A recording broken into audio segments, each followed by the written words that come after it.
Welcome to Zingaat flavours. Delivery नंतर पोटाची चरबी कमी करण्याचे सर्वात सोपे उपाय. चला तर व्हिडिओला सुरुवात करूया.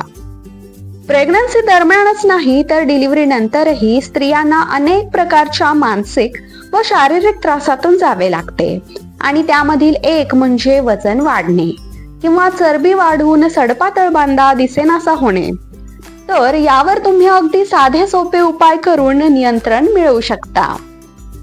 गरोदर स्त्रीची डिलिव्हरी झाली म्हणजे तिचा सर्व त्रास आणि समस्या संपल्या असे अनेकांना वाटते, पण असे नसते. उलट डिलिव्हरी झाल्यावर अशा अनेक गोष्टी असतात ज्या स्त्रीला सतावू शकतात. त्यापैकीच एक म्हणजे पोटाची चरबी वाढणे होय. प्रेग्नन्सीमध्ये स्त्रियांचे वजन वाढणे ही एक सामान्य गोष्ट आहे, परंतु गरोदरपणाचा काळ संपला आणि डिलिव्हरी झाली की हे वजन कमी करणे अतिशय कठीण होऊन बसते. गर्भात बाळासाठी जागा व्हावी म्हणून स्नायू आणि पेशी स्वतःहून प्रसरण पावतात आणि जागा बनवतात. एवढेच नाही तर बाळाला जागा व्हावी म्हणून छोटे आतडे आणि पोट सुद्धा एका बाजूला थोडे शिफ्ट होते. या सगळ्या गोष्टींचा परिणाम म्हणून पोटाची चरबी वाढलेली दिसते आणि डिलिव्हरी झाल्यावर ही चरबी स्त्रीला नकोशी होते, कारण त्यामुळे शरीर विचित्र वाटते आणि तिच्यामध्ये न्यूनगंड सुद्धा निर्माण होऊ शकतो. तर मग पोटाची ही चरबी कशी कमी करावी, चला जाणून घेऊया या व्हिडिओमध्ये. 1. पूर्वी बाळंतपणानंतर लगेचच सुती कापडाने स्त्रीचे पोट हळूवार आवळून बांधून ठेवले जायचे, अगदी 12 दिवस. त्यामुळे पोटातील अस्वच्छ रक्त बाळंतपणानंतर होत असलेला रक्तस्राव निघून जाण्यास सोपे जात असे.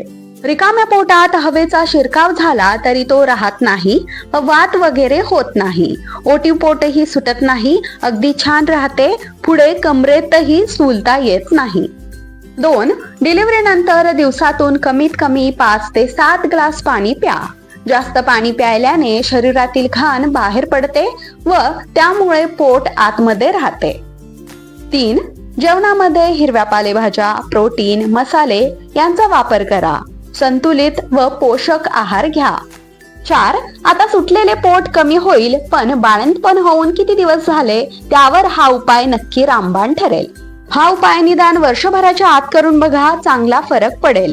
दिवसातून किमान अर्धा तास ओटी पोटावर झोपा. सूर्यनमस्कार हा सर्वश्रेष्ठ उपाय आणि मोजून अर्धा तास सपाट जमिनीवर चालणे, त्याचबरोबर भाताचे प्रमाण कमी करणे, यामुळे लवकर परिणाम जाणवेल. 5. मालिश. अगदी सोपे आहे. आपण नियमितपणे पोटाची मालिश करा. मालिश केल्याने वाढलेली चरबी कमी होते. दर आठवड्याला पोटाची मालिश केली तर खूप चांगला फायदा दिसतो. जिम मध्ये जाऊन वर्कआउट करण्याची इच्छा नसेल, जास्त मेहनत घ्यायची नसेल, तर चरबी कमी करण्याचा सर्वात सोपा उपाय म्हणजे मालिश. मालिश केल्याने पोटाची चरबी कमी होण्यास मदत होते. मालिश केल्याने फॅट रिलीज आणि वितरित होते आणि मेटाबॉलिझम सुद्धा सुधारते. त्यामुळे बेली फॅट पासून सुटका मिळते. जर दर आठवड्याला मालिश केली तर लाभ जलद दिसून येईल. ज्या स्त्रियांना व्यायामासाठी वेळ नाही त्यांनी अवश्य मालिश करण्याचा पर्याय निवडावा. 6. डाएट. डिलिव्हरी झाल्यावर बाळाला प्राणापेक्षा जास्त जपावे लागते. त्याच्यावर प्रत्येक सेकंद लक्ष ठेवावे लागते. 24 तास बाळाची देखभाल करण्यासाठी आईच्या शरीरात सुद्धा तेवढीच ऊर्जा असणे गरजेचे असते. ही ऊर्जा मिळवण्यासाठीच स्त्रीने तितकाच संतुलित आणि पौष्टिक आहार घ्यायला हवा. पोटाची चरबी नियंत्रित ठेवायची असेल तर डाएट मध्ये फायबर युक्त पदार्थांचा समावेश करावा, जेणेकरून पोट दररोज साफ होईल. ओट्स, हिरव्या पालेभाज्या, प्रोटीन, मसाले यांचा डाएट मध्ये समावेश करावा. याशिवाय दिवसभर भरपूर पाणी प्यावे. 7. Green tea. डिलिव्हरी नंतरचे वाढलेले पोट कमी करण्यासाठी दररोज ग्रीन टी घ्या. आपला नेहमीचा चहा बंद करा.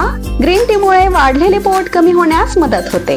हो, ग्रीन टी सुद्धा डिलिव्हरी नंतर स्त्रीला पोटाची चरबी कमी करण्यास मदत करू शकते. ग्रीन टी मध्ये अशी अनेक तत्वे असतात जी फॅट बर्न करण्याच्या प्रक्रियेला वाढवतात आणि त्या प्रक्रियेला वेग देतात. ग्रीन टी मधील अँटीऑक्सिडंट मेटाबॉलिझमला दुरुस्त करते. ग्रीन टी प्यायल्यास वजन कमी करण्यास खूप मदत मिळते.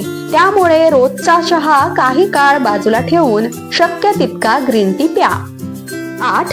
टोमॅटो व लसूण. डिलिव्हरी नंतर पोटाची चरबी कमी करण्याचा सर्वात प्रभावशाली मार्ग आहे टोमॅटो. टोमॅटो हे ब्लड शुगरला संतुलित राखतात, ज्यामुळे सतत लागणारी भूक नियंत्रित राहते. टोमॅटोमध्ये लायकोपीन आणि बीटा कॅरोटीन सुद्धा असतात, जे मेटाबॉलिझमची प्रक्रिया वाढवून चरबी कमी. रोज सकाळी उपाशी पोटी 2 ते 4 लसणाच्या पाकळ्या चावल्याने सुद्धा पोटाची चरबी कमी होते. लसूण खाल्ल्यानंतर लगेचच लिंबू पाणी प्यायल्याने जास्त फायदा मिळतो. 9. दालचिनीचे पाणी आणि कारल्याचा ज्यूस. अर्धा चमचा दालचिनीची पावडर घ्यावी आणि ती 1 ग्लास कोमट पाण्यात मिसळावी. त्यानंतर हे पाणी गाळून घ्या. त्याची चव वाढवण्यासाठी तुम्ही त्यात मध सुद्धा टाकू शकता. हे पाणी सकाळी नाश्ता करण्याआधी आणि रात्री झोपण्यापूर्वी प्यावे. याशिवाय कारल्याचा ज्यूस सुद्धा चरबी कमी करण्यास मदत करतो. सुटलेले पोट नियंत्रणात आणण्यासाठी आवर्जून रोज सकाळी कारल्याचा ज्यूस प्यावा. तर हे आहेत काही साधे सोपे उपाय जे गरोदर स्त्रिया डिलिव्हरी नंतर सुटलेल्या पोटाची चरबी कमी करण्यासाठी वापरू शकतात. या उपायांचे कोणतेही साइड इफेक्ट नसून तुम्ही कोणतीही भीती न बाळगता हे उपाय करू शकता आणि पुन्हा आपले शरीर स्लिम करू शकता. हा व्हिडिओ इतरांसोबत सुद्धा शेअर करा आणि त्यांना सुद्धा हे उपाय सांगून पोट कमी करण्यात मदत करा. व्हिडिओ आवडल्यास व्हिडिओला लाईक करा, चॅनलला सबस्क्राईब करा आणि हा व्हिडिओ जास्तीत जास्त लोकांपर्यंत नक्की शेअर करा. अशाच नवनवीन टिप्स आणि माहिती जाणून घेण्यासाठी आपल्या झिंगाट फ्लेवर्सला सबस्क्राईब करायला विसरू नका. पुन्हा भेटूया अशाच एका नवीन व्हिडिओ सोबत. तोपर्यंत धन्यवाद.